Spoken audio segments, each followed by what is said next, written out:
अस्सलाम वालेकुम everyone, scientific model school के प्लेटफॉर्म पे आप सबको खुशामदीद। मैं ख्वाजा अब्दुल्ला, आपका मैथमेटिक्स टीचर। आइए शुरू करते हैं क्वेश्चन नंबर 4। स्टूडेंट्स, हमने पिछले लेक्चर में पढ़ा था कुछ बेसिक रूल्स के बारे में। हमने जिक्र किया था कि अगर क्वेश्चन स्टार्ट कर रहे होंगे तो हमेशा x की वैल्यू को ऊपर रखा जाएगा। रूल नंबर 1, हमेशा x को न्यूमरेटर में रखा जाता है।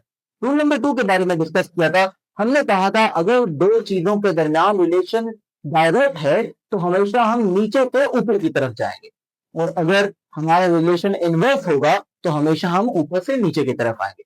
थोड़ा सा रिवाइंड करते हैं, डायरेक्ट रिलेशन क्या होता है, इनवर्स रिलेशन क्या होता है। हमने जिक्र किया था अगर एक क्वांटिटी के बनने से दूसरी क्वांटिटी ऑटोमेटिकली बढ़ जाए तो ये रिलेशन डायरेक्ट है। इसी तरीके से अगर एक क्वांटिटी कम हो जाने से दूसरी क्वांटिटी कम हो जाए तो ये रिलेशन डायरेक्ट है। डायरेक्ट रिलेशन की बात कर ले।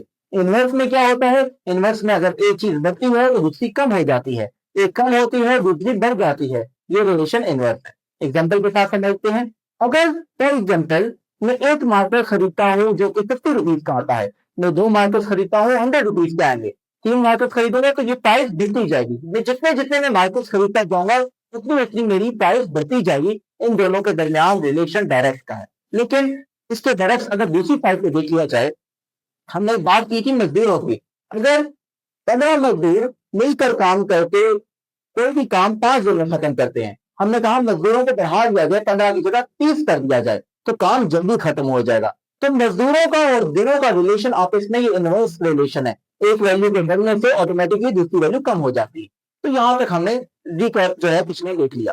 आगे क्वेश्चन की तरफ आते हैं। क्वेश्चन नंबर 4 में है, if 12 men can do a job in 20 days, अगर 12 बंदों को एक काम 20 दिन के अंदर कर लेते हैं तो बताएं वो सेम काम 10 बंदों को करने में कितना टाइम लग जाए।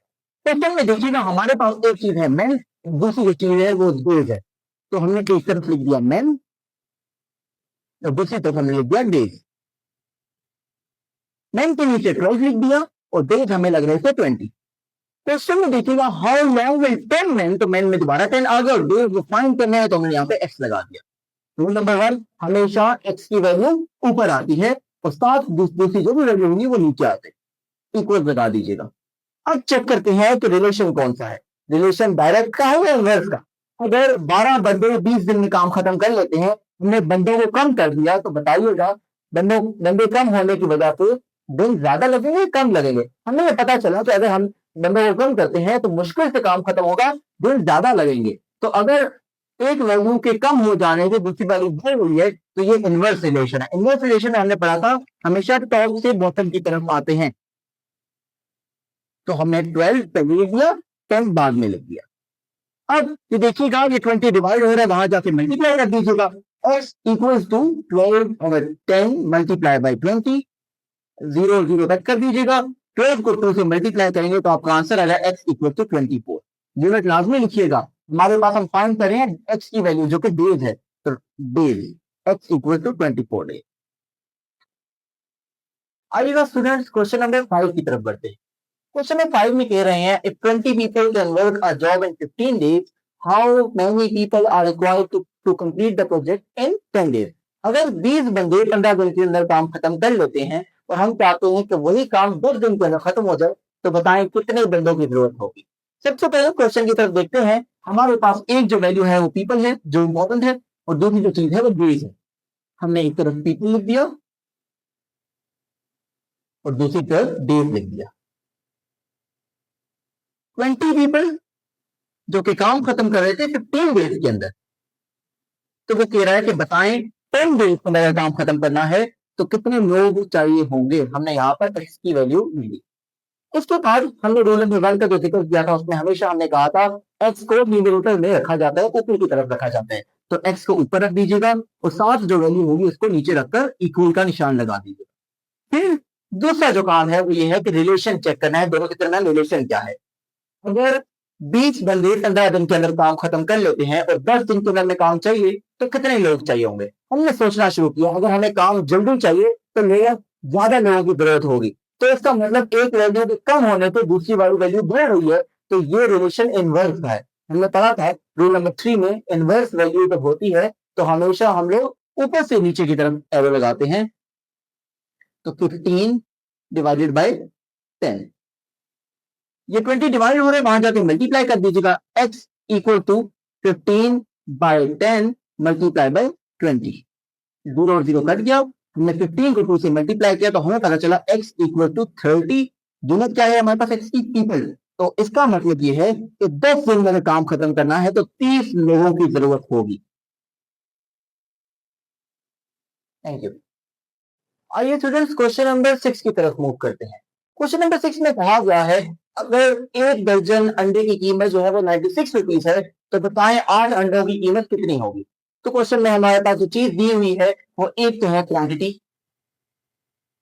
और दूसरी जो चीज है वो रुपीज। 1 डजन का मतलब 1 दर्जन जो कि होते हैं 12।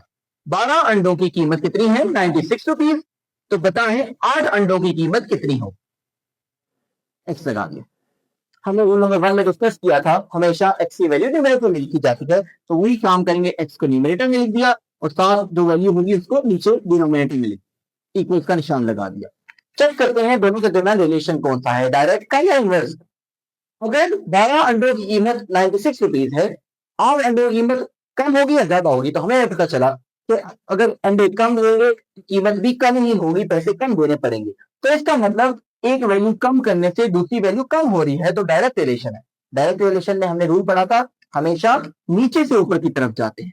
तो पहले 8 लिख दिया और उसके बाद 12 लिख दिया। ये 96 यहाँ डिवाइड होगा, नेक्स्ट स्टेप में वहां पे जाके मल्टीप्लाई कर दूंगा। x equal to 8 divided by 12 multiply by 96। हम कटिंग कर सकते हैं। हमने पहले 2 के टेबल से कटिंग की, 2 6 12, 2 4 8, 2 16।